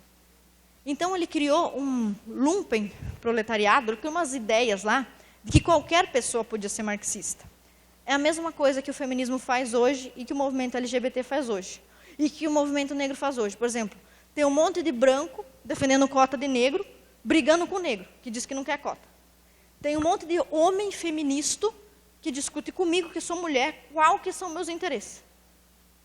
Tem um monte de gente hétero que defende os direitos dos LGBT, às vezes discriminando o LGBT que é do Bolsonaro, percebe? Então, como é que eles fizeram isso? Qualquer pessoa pode ser do proletariado. E isso realmente funcionou. Então, eles convenceram os camponeses, ó, vocês não são proletariado, mas o camponês é a mesma coisa que o proletariado. Então, o nosso símbolo vai ser a foice e o martelo. Aí eles fizeram uma revolução, mataram a nobreza, a família do czar foi perseguida. Alguns membros da família do czar foram canonizados, porque foram considerados mártires para a igreja ortodoxa, etc. Aí eles chegam ao poder, o que eles fazem? A mesma coisa que os porcos da Revolução dos Bichos. Expropriam as propriedades de todo mundo e viram eles os administradores. Eles pegam todas as terras e todas as empresas para o Estado. Eles não dão as terras para os caras. Não dão as empresas para os caras, para os pobres lá. Eles pegam para eles e passam a administrar tudo. E quem não concorda vai para o Gulag, vai morrer. É nessa época, em 1917, 1920, que surge uma mulher, e é aqui que nós vamos encerrar, chamada Alexandra Kollontai, a feminista marxista mais importante da Rússia. E ela escreveu um livro chamado Família e Comunismo. Nesse livro, ela dizia que o sonho dela, de uma pátria comunista, 100% comunista, seria o dia em que as famílias não dependessem mais, os membros da família não dependessem mais um do outro. O homem não dependeria mais da mulher, nem a mulher do homem, e tampouco as crianças dependeriam dos seus pais. Nesse mundo em que a Alexandra Kollontai, que ela foi considerada louca, o Stalin ia matar ela. Ela pediu desculpa. Olha como ela é feminista empoderada, para não morrer. Né? Então, o Stalin matou todo mundo que fazia parte do governo do Lenin e do Trotsky, só deixou a Alexandra Kollontai, porque ela foi esperta e disse que ela estava louca quando escreveu os livros. Mas o que ela escreveu, nem o Stalin não quis obedecer. Ela escreveu o seguinte: haverá um dia em que as mulheres não precisarão mais cozinhar, porque existirão muitos restaurantes, e a função da mulher agregadora ao redor da mesa da casa não vai mais existir. Haverá um dia em que existirão lavanderias públicas, e a função da mulher de cuidar dos mínimos detalhes do seu marido e dos seus filhos não vai mais existir. E haverá também um dia, no meu sonho comunista, dizer Alexandra Kollontai, onde as crianças vão passar mais tempo em uma repartição pública, aprendendo o que o Estado quer lhes ensinar, do que com seus próprios pais. E ela defendia a educação integral. E eu conheço alguns prefeitos que são cristãos, são Bolsonaro e tal, e eles vêm lá no meu gabinete, porque eu quero seu apoio, porque eu queria a escola integral. Oh, Deus! Onde é que eu começo a falar para ele que a ideia... E o povo gosta da escola integral, porque o governo está investindo em educação. Todas as propostas que a Alexandra Kollontai escreveu em 1920 e que eram tão assustadoras que nem o Stalin não queria, acontecem normalmente no Brasil. Absolutamente normal. Se vocês quiserem comprar esse livro, ele deve custar R$5, porque é um livro que foi muito publicado antigamente e que ninguém mais quer comprar. Então, ele está nos sebos na internet. Eu paguei R$5 no meu livro. Família e Comunismo. Alexandra Kollontai, se você digitar no Google, com X, Alexandra Kollontai com K, você vai encontrar 10, 20 livros dela. Todos desse jeito. Essa educação que nós temos hoje é exatamente a mesma educação comunista que a Alexandra Kollontai propunha. E, para terminar, nós vamos assistir um vídeo que mostra como os nossos juristas, como os nossos pedagogos, como todo mundo, até mesmo vocês, talvez, em algum momento pensaram, educação integral é bom, a criança tem que passar o maior tempo possível na escola, tem que entrar na escola com 3 e sair com 18. Olha, algum dos senhores sabe qual é o artigo penal que tem que ser descumprido, que crime tem que ser cometido por um ser humano passar 13 anos em regime semiaberto? Os senhores sabem qual é o crime? Conhecem algum?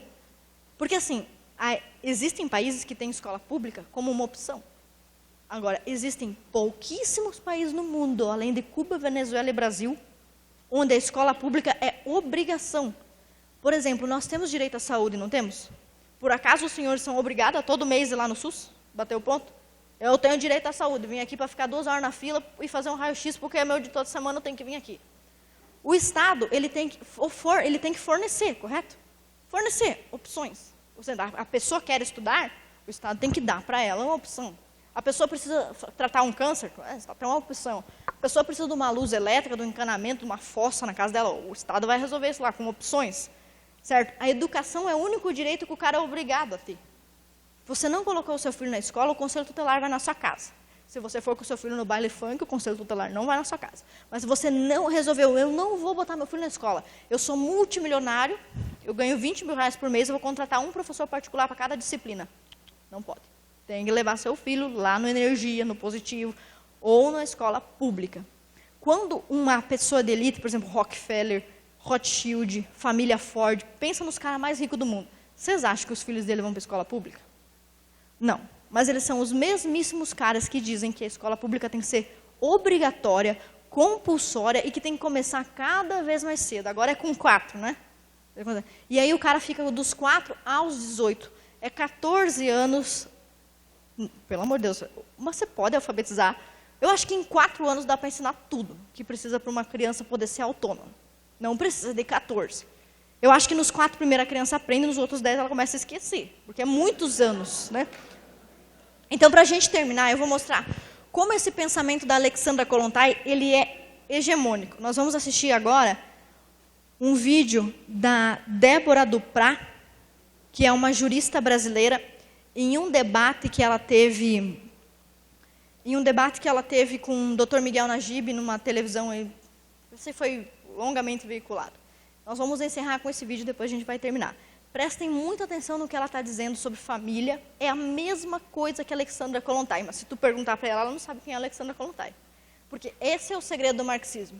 Ele muda tanto, ele se camufla tanto, ele bota outros nomes para as coisas, e ele se espalha tanto que as pessoas não sabem mais a origem das suas ideias. Isso aí, na verdade, é a definição de burrice.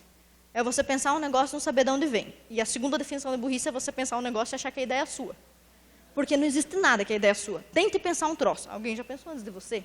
E se você está falando é porque você ouviu de algum lugar. Se você rastrear suas ideias, você vai chegar no caminho e vai entender se existe conexão entre elas. Quer ver? O esquerdista, ele geralmente assim, tem exceções, mas o cara que tem o cabelo verde, ao mesmo tempo é o cara que é vegano, que ao mesmo tempo é a favor de cotas, e que ao mesmo tempo é contra o Bolsonaro, tipo, a favor do aborto. E contra matar tartaruga.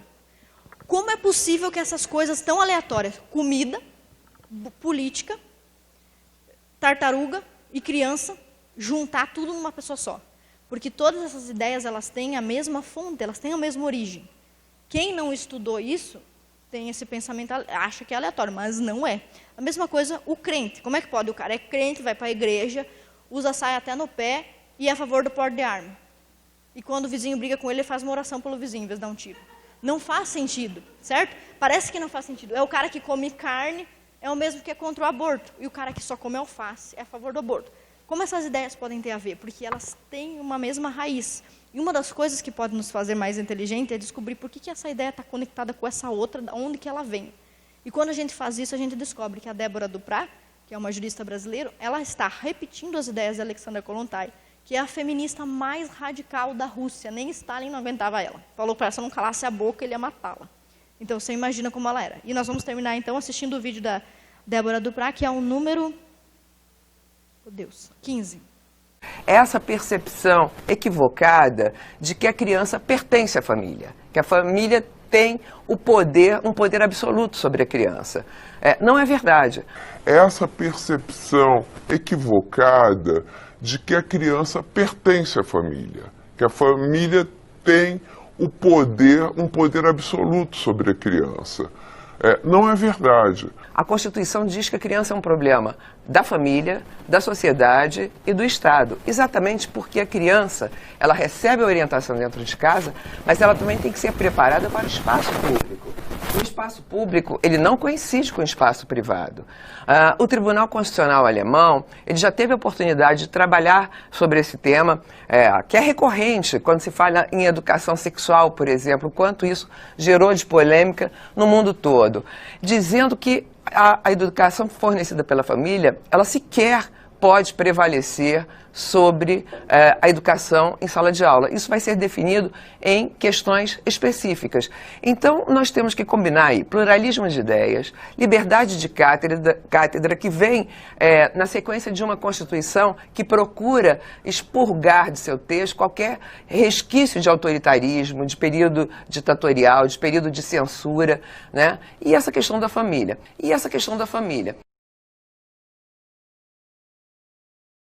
Então, seria inconcebível que nós, na atualidade, vivendo numa sociedade democrática, de liberdade de ideias, nós tivéssemos os professores sob constante vigilância dos alunos dentro de sala de aula. Então, eu acho que esses seriam os 3 aspectos principais a respeito da inconstitucionalidade do projeto. Olha, conclusão do vídeo dela. Uma Constituição, um pensamento... Pode tirar. Um pensamento que tenta expurgar da cabeça das pessoas essa noção de família. Tá? Então, a escola não era para ser, certo? Mas ela é uma das maiores inimigas da família. Pelo tempo em que ela afasta crianças dos seus pais e por professores como aqueles ali que a gente viu, que dizem, olha, você tem mais instrução que seu pai, você não é obrigado a concordar com seu pai. Isso faz com que uma criança de 8 anos, de 9 anos, você trabalha, você sustenta aquela criança, você paga a casa, os boletos dela, leva para o hospital. Um dia você faz um comentário na hora do almoço e o moleque de 12 anos aponta o dedo na tua cara e diz, pai, você é homofóbico. E se tu dá uma na cara dele também, tu vai ser processado. Ou seja, uma criança de 12 anos dá de dedo num pai hoje, incentivado por professores assim. Existem pais que pensam ideias erradas? Existem. Mas o critério de formação moral e religioso das crianças deve partir das suas famílias, dos seus pais. E se o Estado quiser contribuir com um pensamento mais diverso, mais moral, se acha que alguma coisa está errada, o Estado que faça campanhas, publicidade, eventos públicos para ensinar as pessoas sobre os valores que ele acha, porque aí o adulto vai se ele quiser, não a criança que é obrigada a ir. Pessoal, muito obrigada, espero que vocês tenham gostado. Eu deixei ali com o pastor, eu sei que muitas pessoas queriam saber sobre feminismo, né? Gostam bastante desse assunto. Então, eu deixei no computador do pastor todos os vídeos que eu passei aqui, se algum dia o pastor quiser usar, e também deixei um PDF com 120 lâminas da minha palestra, que todo mundo gosta de ouvir, que é do feminismo, que não foi a que eu dei aqui. Cadê o meu assessor? Vargas, você tem ainda desse aqui? Todo mundo recebeu um desse aqui? Não? Tá, então desculpa pessoal, acabou, mas eu vou dizer para vocês, é igual o dinheiro do Estado, acabou o tempo para todo mundo, tem só para quem está na direita. Olha só, o nosso número, eu quero que vocês anotem o meu número, se vocês precisarem de alguma coisa, não vão pedir caminhão de brita, essas coisas não vou dar para vocês. 48, que é o DDD de Florianópolis, 99695 5600. E quem não tiver esse cartãozinho, procura um amiguinho que tem, tira uma fotinho, tá? De novo, 99695 5600. Sou eu ou o Henrique que vamos atender por esse telefone para poder ajudar vocês. Quem preencheu o seu número numa fichinha que passou aí, cadê a fichinha? Alguém já recolheu todas? Essas pessoas nós vamos mandar... Também não passou aqui no meio, vocês são péssimas pessoas. Quem não recebeu... essas informações, anotar esse número e me chamar, nós vamos salvar o seu número e mandar para vocês alguns desses vídeos e material sobre essa palestra, tá? Chama nesse número que eu falei para vocês, 996955600. A gente vai passar o conteúdo dessa palestra em texto e um agradecimento para vocês, para a gente poder manter contato. Muito obrigada pela paciência de vocês. O pastor tinha dito que era para falar 1 hora, você viu, pastor? Isso, bate palma para parar de falar. Muito bom. Eu gostaria de pedir a você que é cristão, vamos fazer uma oração pela Ana, tá? Ela tem se dedicado a essa agenda, é uma agenda de nosso interesse, cristãos, né? Então, é muito especial esse momento, muito rico, foi muito enriquecedor. Então, eu quero convidar você a estender tua mão, você que crê num Deus Todo-Poderoso, crê num Filho, Pai, Filho e Espírito Santo. Estende suas mãos para cá, vamos orar pela Ana. Senhor amado, nós te agradecemos pela vida da Ana Campanholo, te agradecemos pela agenda dela, Senhor, que vem de encontro à tua agenda para com teu povo, Senhor. Que o Senhor conduza ela a caminhos de vida, de verdade e que, Senhor, ela seja uma porta-voz, Senhor Deus, das boas novas, daquilo que o Senhor tem já estabelecido dentro do teu reino, reino de paz, alegria e justiça, e que ela, Senhor, possa brilhar a tua luz, ser sal da terra, luz do mundo, Senhor, aonde ela vai, com quem ela fala, quando ela compartilha, Senhor Deus, todo esse contexto, Senhor, de sociologia, de cultura, de história, Senhor Deus, que o Senhor, de ideologias, Pai, que o Senhor venha a afiar cada vez mais, Senhor Deus, as palavras da boca dela, Senhor, e que ela alcance multidões, Senhor, com esta agenda, Pai,